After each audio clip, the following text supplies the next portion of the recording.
to relate to each other. One great character of the Ramayana, which I'm sure everyone likes to know, and I promised one of our doctors before the meeting to talk about, is Hanumanji. Hanumanji, how can we explain such a very complex character?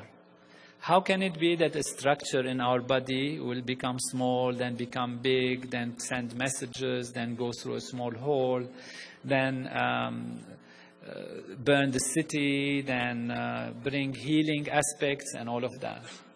And if we look at it carefully, we find it is the hormonal system. All our endocrine system together is under the control of Hanumanji.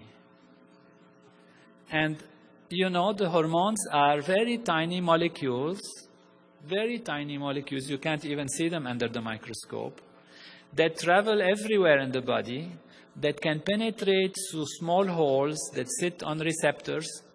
They send messages, they are messengers actually, and therefore this is how it is a message. Yet, as a whole, as a group, they are huge.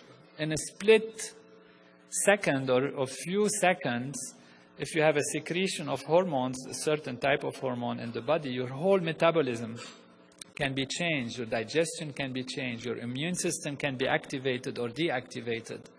And when you look in the Ramayana and see how Hanumanji is described, you actually find that this is a physiological description of the entire hormonal system.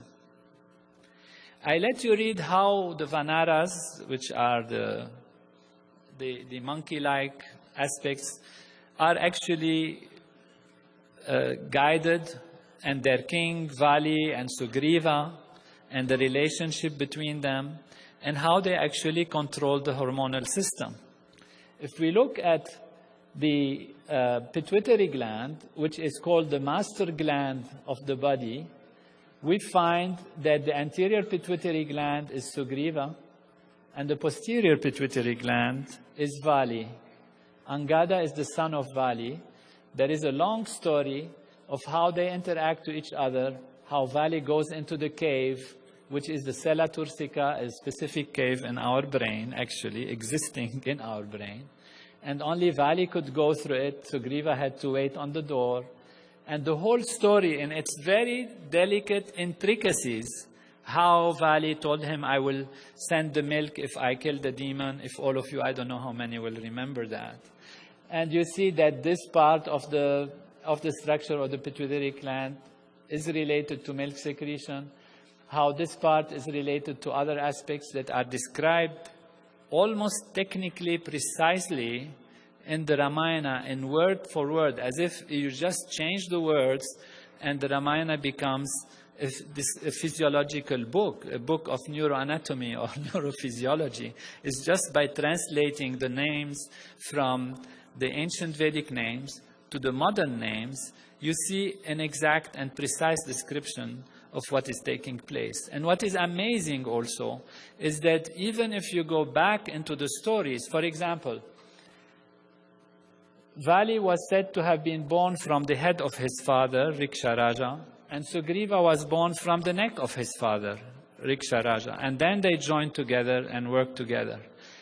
All those who knows embryology, or remember something of it, we know that the posterior pituitary gland actually comes from the neural tube, which is from the head.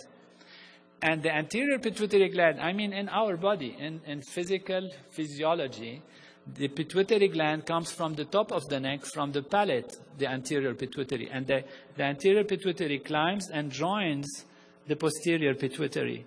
So when it's said in the Vedic literature, in the Ramayana, that Riksharaja's head, from his head came Vali, and from his palate or from his neck came Sugriva, it's an actual, precise description of how the structure actually developed, how they joined together. So these are just a few examples. The time doesn't allow us to go into it. Ramayana is so delightful. We could spend the whole night talking about Ramayana and certainly seeing how it connects to our body. But that's the point of the evening today, is to give us an idea of how actually we are Veda, in a physical way, how Ram is within us, Sita within us, Hanuman, Ravana also somewhere, and how they all interact, and how the story of the Ramayana is the story of our own development and our growth in higher states of consciousness, and how by actually achieving enlightenment and higher states of consciousness, we understand all the developments of the Ramayana taking place within us. This is the story of how creation is made, how life is made, how our body is made, how our society works, and how our universe works. This knowledge, which comes from direct experience, is perfect and complete knowledge. If we go back in history, what was the reference for action, the reference for thinking, for behaving? It was self-referral, pure knowledge. Today, modern science has given us a lot to improve our life. We have cars, we go to the moon, we fly fast, etc. But we always refer in our actions, in our politics, in creating our laws, in our decision-making, to our self-referral values within us. We refer to what we know best to do. And that is because our physiology is also an instrument of knowledge that when perfected and when awakened in all of its values, it can know everything, it can be everything, and it can live life in perfection.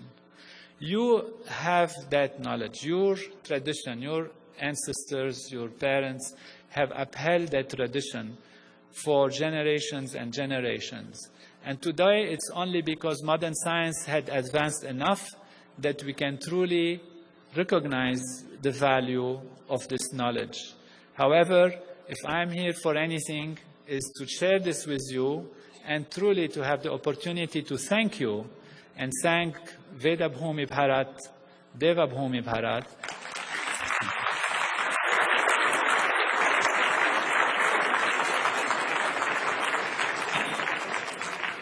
and the holy tradition of Vedic Master, and of course my teacher, Maharshi Mahesh Yogi, for maintaining this knowledge and giving it to the world for the creation of a true Ram Raj, heaven on earth everywhere.